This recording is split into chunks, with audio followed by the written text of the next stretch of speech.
Good day, ladies and gentlemen. It's time for another cast by Rannasha and me. I'm Frank from the NSSL. We're going to cast a game between Phanteks and Shotgunbunny, and we're going to start the replay in 3, 2, 1, go. Alright, hi Rannasha, welcome back. Hello. So I'm Rannasha, I'm not from the NSSL, but I just cast a lot of replays, which is fun to do. Yes, you do. You cast a lot of replays. Thank you very much, because I think about half of the replays that have been casted have been done by you. So you're really opening up the NSSL for a large audience. So thank you for that. Oh, you're most welcome. It's fun to do, so I don't really mind. And it's something that you can squeeze in quite easily. With 20 minutes time, you can do a replay generally, and yeah, once you've got nice the technique or like the software and hardware all set up, it's not that much work of doing it, but yeah, still, I mean, when I'm tired, I usually don't feel like doing it. It's something you have to be enthusiastic to do it. So yeah, that's true. It takes an effort. So thanks. Thanks for sending me the replays. Yeah, no problem. Yeah, it's really great that the NSSL is not just for players who want to get their games out into the world, but also for casters. I mean, I particularly enjoy casting as well. I've never done it before, but I like doing it. So I'm not sure if I'll keep doing it after the NSSL, but I really enjoy it, and I think it's good that the NSSL is also a platform for aspiring casters, not just for aspiring players. Yeah. So we saw that Phanteks and Shotgunbunny are discussing a bit in chat about the previous game. Phanteks asking Shotgunbunny how Shotgun's game was against Push Meow. And of course, if you want to see that game, go to youtube.com/Rannasha, and somewhere amidst the whole heap of replays, it is to be found somewhere. Yep. Yeah.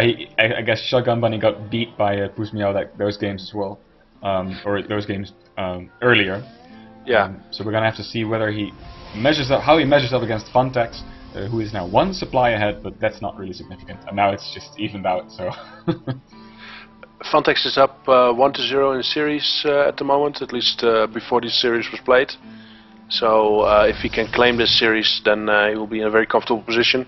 There's 4 people in his group, so if you're up 2-0, if he would win, then he's almost certain that he'll move on to the next group stage.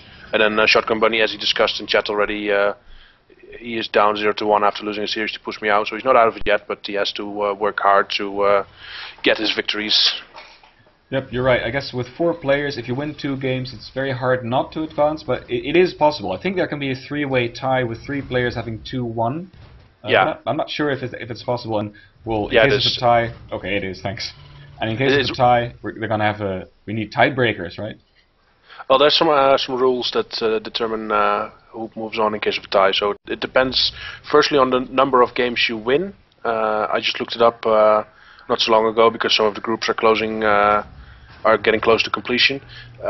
In the rules, it says that the number of games you win is the first determining factor.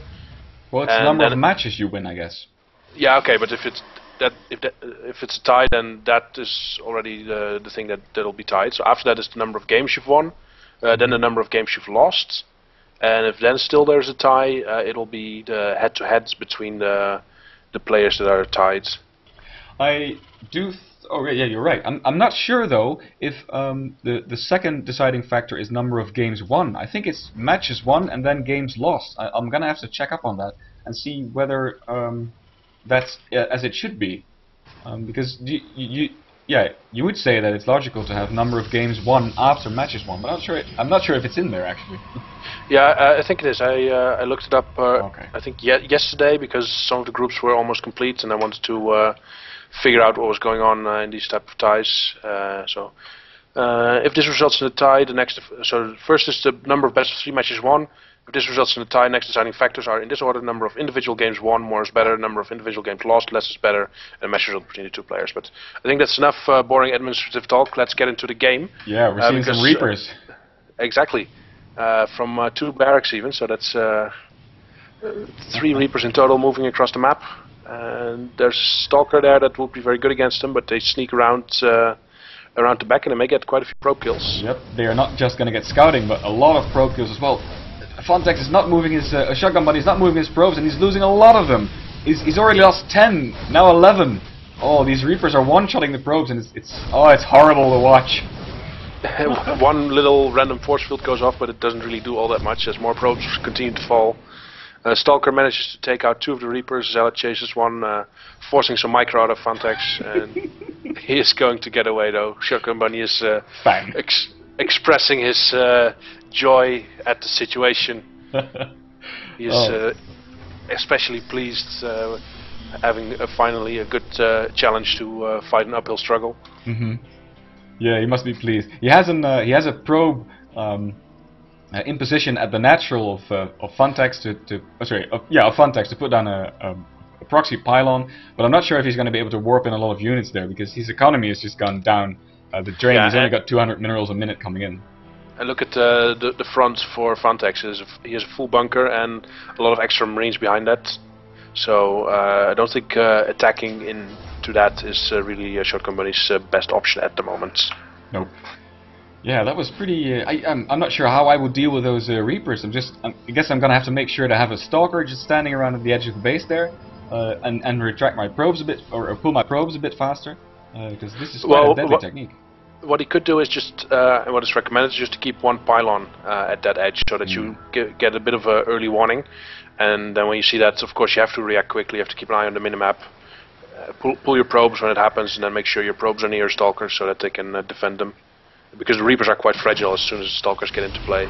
That is true. But single SCV comes into Scout, but gets taken out, but does get a nice army count. We see a lot of Marines moving out across the map, and they're being this push is being reinforced. And Shotgunbunny made a wall off against Phanteks, and I think this is gonna not benefit him because the Marines are going to be able to shoot the gateways without the Stalkers and Zealots really being able to do something about it.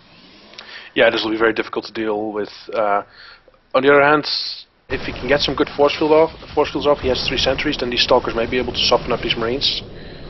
Stalkers are pretty decent against Marines because they have more range, so with good force fields you can maybe outrange the Marines, but it doesn't seem to be happening that much, as Shotgunbunny's army seemed to be a little bit stuck until the gateway died, and then the sentries evaporate instantly and all the Marines are taking out the production facilities. I think this is basically it. No way for Shotgunbunny to hold this off. The deal was kind of sealed when the Marines all are dancing. Probes died. Yep. Alright. What the fuck, Marines? Alright. Celebrating his victory. Shotgunbunny being a bit confused by what the Marines are doing. Having a party in his base. Alright, and that's GG. And that's the GG. Okay, well that was a quick game 1. Shotgunbunny fell to the early Reaper pressure from Phanteks. We're gonna have to see if he falls for the same trick next game or whether Phanteks deploys something else. We're going into game 2 pretty quick. One last reminder, check out the sponsor page of the NSSL. We're really grateful to the sponsors providing prizes for the winners and especially computers to play on during the finals. That's quite a necessary piece of equipment that we need. Also for the casters, we're going to be able to cast all the games without any lag because these are going to be really high-end gaming computers that we're going to be able to use. So thank you, sponsors, and we'll see you in the next game.